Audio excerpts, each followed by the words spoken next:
Je vais faire une présentation en fait en deux parties. Un rapide résumé de la vie de ces deux hommes politiques et industriels pour que vous ayez une idée générale. Et en fonction du temps qui me restera, des focus sur la nature, non pas forcément de leurs relations directes, mais des relations entre les groupes auxquels ils appartenaient en fonction de l'évolution de la situation économique, politique, de l'expansion des marchés ferroviaires et de l'agitation bancaire. Alors, je vous fais très peur, mais en fait, ça sera beaucoup plus léger que ça, et ça sera vraiment indexé sur le temps qui me restera. Eugène, alors je dirais Schneider.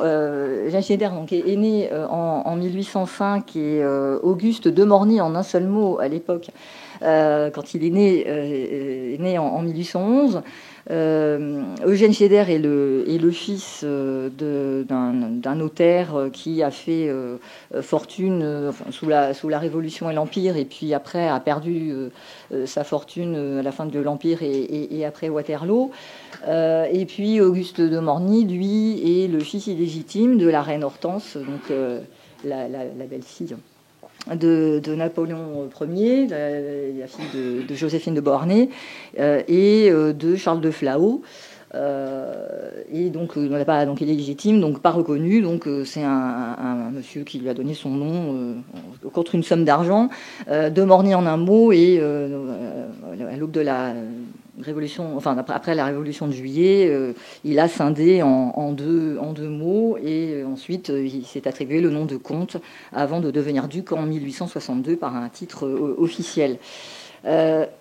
Donc tous les deux en fait démarrent leur vie avec peu d'argent en poche, parce que la reine Hortense avait confié à Gabriel de Lesser, qui était le frère de Benjamin de Lesser, un régent de la Banque de France, une somme importante pour qu'il puisse l'aider à démarrer dans la vie, parce que Gabriel de Lesser était le parrain de Morny. Mais cet argent était mangé au jeu par la grand-mère de Morny, Adélaïde de Souza. Donc il est parti, il n'avait pas grand-chose, et Eugène Schneider, lui, comme vous l'avez compris, son père étant ruiné, a dû, comme son frère Adolphe, démarrer très jeune. Donc Eugène avait un frère aîné, Adolphe, né en 1802, qui est entré à la Banque Cellière, dont il a été question ce matin, très jeune, en 1821. Et Eugène a fait des cours du soir au Conservatoire royal des arts et des manufactures, dans l'intention de devenir industriel, puis a été recruté en 1824 par Seyer pour se former, puis diriger en 1827 une usine textile au Longo à Reims. Auguste de Morny, lui, a passé son baccalauréat et après a fait des études pour devenir militaire, enfin officier. Mais il a fait une carrière entre 1833 et 1836, pendant que Eugène, lui, à partir de la Révolution de Juillet, donc le roi Louis-Philippe arrivant au pouvoir, les Flahault étant orléanistes, étant dans le sillage, ça a été le début d'une ascension pour Morny. Quant à Eugène Schneider, il est devenu en 1831 directeur d'une usine métallurgique à Bazeilles dans les Ardennes, près de Sedan. Et pendant que son frère, en 1832, donc Adolphe, devenait l'associé de Seyer à parts égales dans la banque. Et tous les deux ont eu, dès cette époque, l'ambition d'acquérir l'usine du Creusot dans Saône-et-Loire, qui était une manufacture royale au départ, créée en 1782 sous le patronage de Louis XVI. Et donc, ils ont fini par l'acquérir en octobre 1836. Morny, de son côté, s'est vite ennuyé dans la vie militaire, a compris que ça ne lui offrirait pas les moyens financiers qui financeraient la vie dont il rêvait, la vie de grand seigneur dont il rêvait, et de faire de brasser beaucoup d'argent, d'en gagner beaucoup et d'investir dans des projets industriels. Donc, lors d'un passage en garnison à Clermont-Ferrand en 1836, il a noué des relations et avec des industriels du sucre. Par ailleurs, le Benjamin de Lesser, dont j'ai parlé, qui était un des frères de son parrain, avait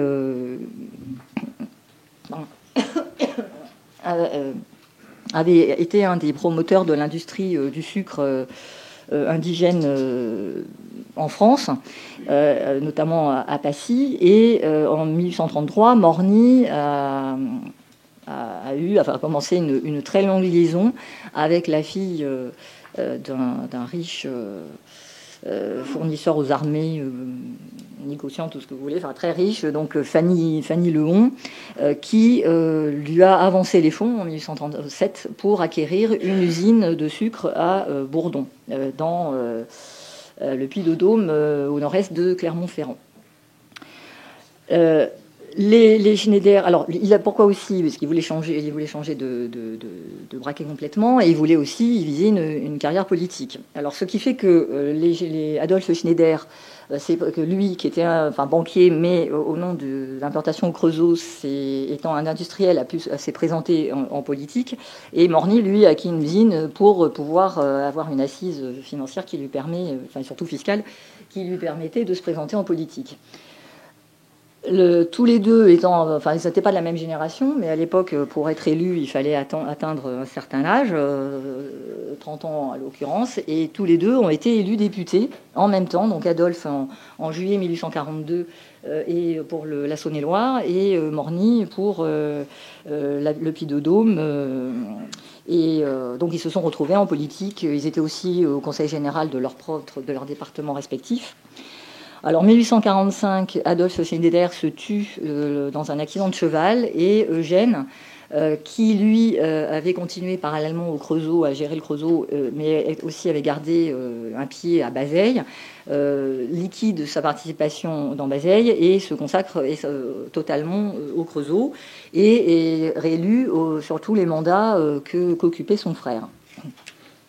Arrive la révolution de 1848, et là, Eugène se retire de la vie politique parce qu'il y a une situation économique difficile, une grosse grève au Creusot, et puis il attend de voir comment ça va se passer.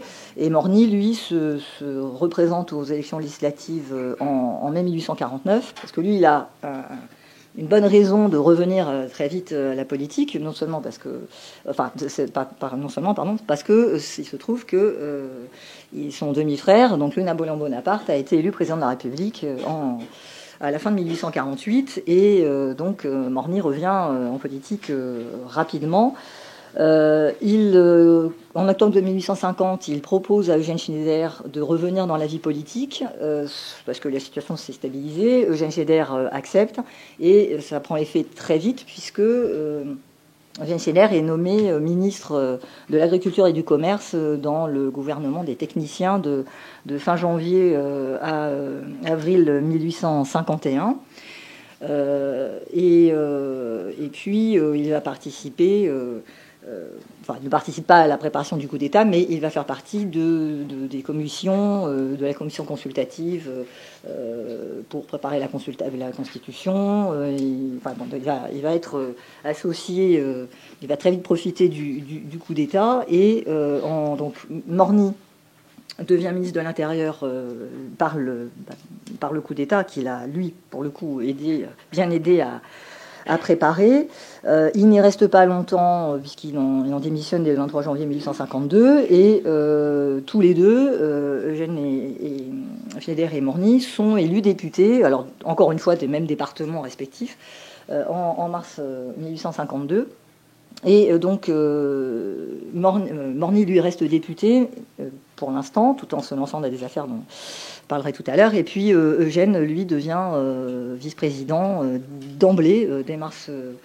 Il est nommé dès mars de 1852, et il le restera pendant très longtemps, sauf péripéties, jusqu'à devenir après président du corps législatif, mais plus tard.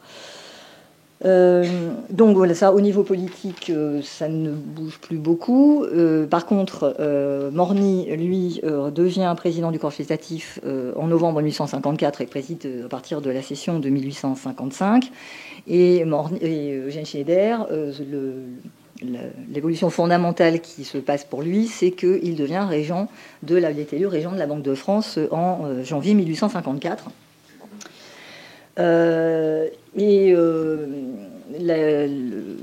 Pour finir pour la vie de Morny, un résumé de cette vie, c'est que donc Morny décède en mars 1865. Pardon. Et Eugène Schneider assure son intérim. Puis c'est Waleski qui prend le relais, et ensuite à partir de début avril 1867 jusqu'à la chute du Second Empire, Eugène Schneider est président du corps législatif. C'est lui qui est présent quand le régime tombe. Il s'exile en Angleterre en 1870-71, et puis voilà, il revient en France et il meurt en novembre 1875. Voilà, alors il me reste 10 minutes, si j'ai bien compris. Voilà, comme ça au moins vous savez les grandes dates. Alors, les Schneider, eux, sont donc implantés au Creusot, et quand ils ont racheté cette usine qui a connu maintes péripéties et maintes faillites, leur but est très clair, c'est de conquérir des marchés liés à la vapeur, à la mécanique, donc avec la technique de la vapeur. Et avec l'idée que la valeur de leur entreprise repose sur la conquête de marchés dans le secteur mécanique, et sur les revenus que ces derniers dégagent. Et que ces marchés ne peuvent être obtenus que par une politique d'investissement qui doivent permettre la modernisation incessante d'efforts de production et l'augmentation de la productivité et de la compétitivité. Donc ça, en fait, je vous l'ai dit une fois, parce qu'après, en fait, ils vont le faire, et puis tous les deux, puis après Eugène, régulièrement, ils vont procéder à d'importantes opérations de modernisation de l'usine du Creusot. La plus connue sur cette époque, c'est lié... qui avait été décidé avant le traité de libre-échange avec l'Angleterre en 1860, juste avant, mais donc c'est la construction de la Grande Forge au Creusot sur un terrain proche de là où étaient les usines initiales, mais qui a été une opération très médiatisée par les Schneider, notamment à l'exposition de 1867. Donc ça a été un souci permanent de moderniser, et cela représente des capitaux considérables. Morny, alors dans un secteur, le sucre, lui, c'était peut-être moins lourd, mais quand même, lui aussi voulait parier sur la mécanisation et les moyens modernes. Donc lui aussi régulièrement devait chercher de l'argent, comme les Schneider, pour moderniser la sucrerie de Bourdon. Qui a duré très longtemps. Enfin, j'ai vu qu'il y avait des projets peut-être de la reprendre, mais qui a quand même fermé ses portes, entre guillemets, au début du XXIe siècle. Donc c'est une société qui a duré longtemps. Vous voyez, Morny a beaucoup investi dans des sociétés qui n'ont pas duré longtemps, mais celle-là, ça a été le cas. Donc c'est déjà trouver un des fils conducteurs, c'est trouver de l'argent dans les deux cas pour financer de gros investissements. Et puis aussi, trouver des marchés. Et dans le cas particulièrement des Schneider, donc ils sont situés là, et Bourdon est plutôt de ce côté-là. Le Creusot, en fait, quand ils arrivent, les moyens de transport, ce ne sont pas... Donc il y a des canaux qui sont fermés plusieurs mois de l'année pour cause de sécheresse, souvent, ou alors au contraire, il y a trop d'eau et on ne peut pas circuler, ou il y a de la glace, enfin bon... Et comme ils ont décidé d'investir dans la mécanique, le produit phare qui s'annonce, ce sont les locomotives. Sauf qu'à l'époque, en 1837, c'est encore une technique qui n'est pas très bien maîtrisée. Il faut faire beaucoup encore d'essais. Ça a des coûts induits qu'on ne connaît pas vraiment. On n'a pas un périmètre très clair sur les... Il n'y a pas une maîtrise des coûts, entre guillemets. On peut se dire une locomotive, à peu près, ça coûte tant d'argent pour la construire.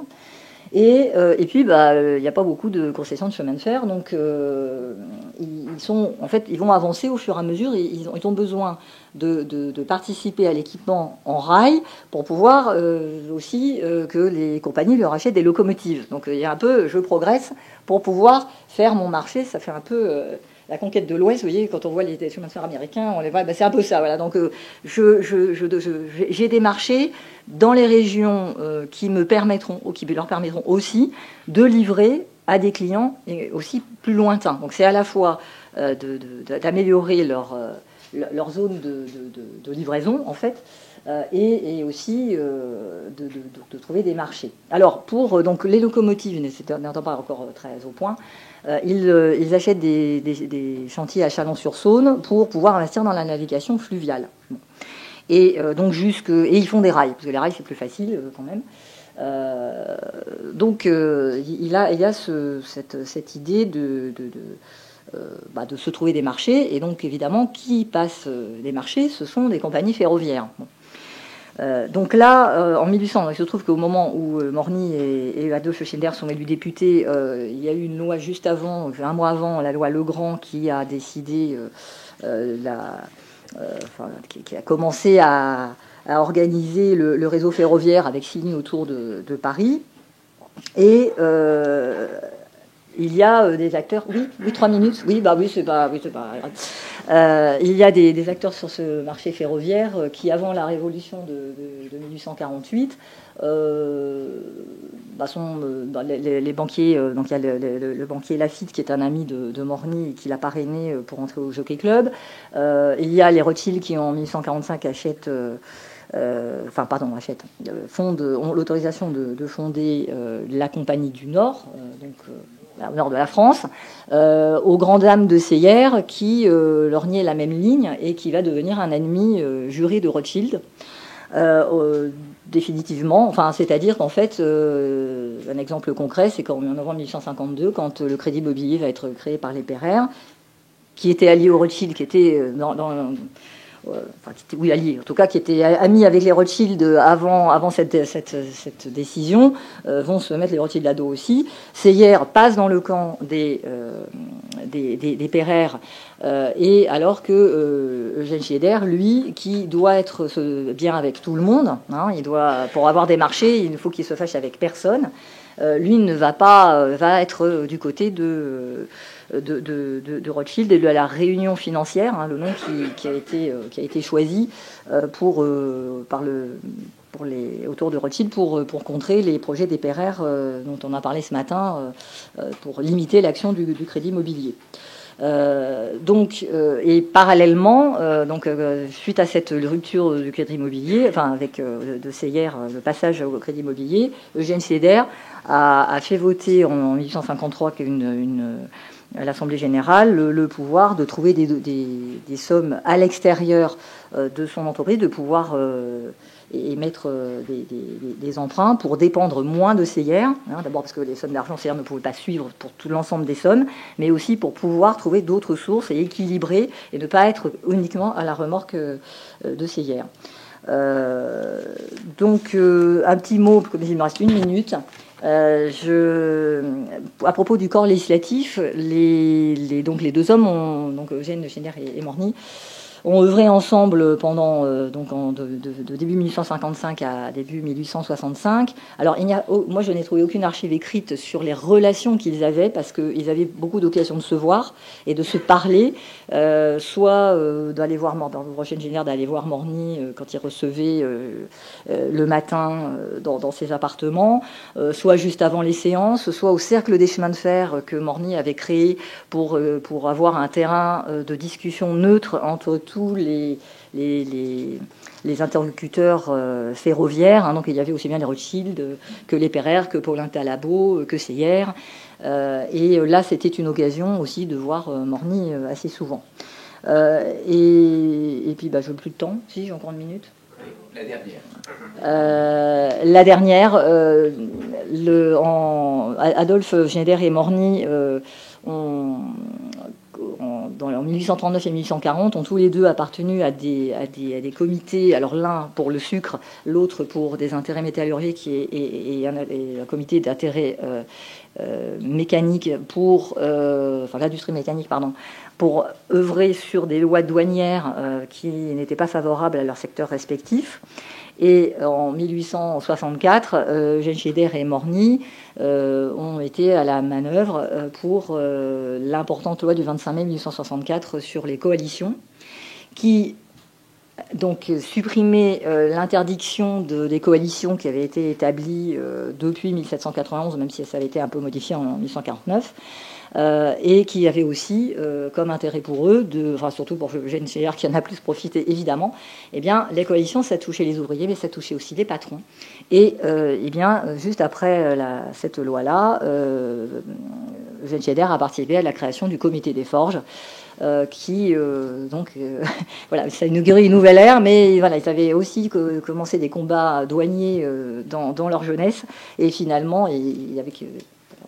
Et finalement, ils ont eu le temps d'œuvrer à cette loi qui profitait sur cet aspect-là.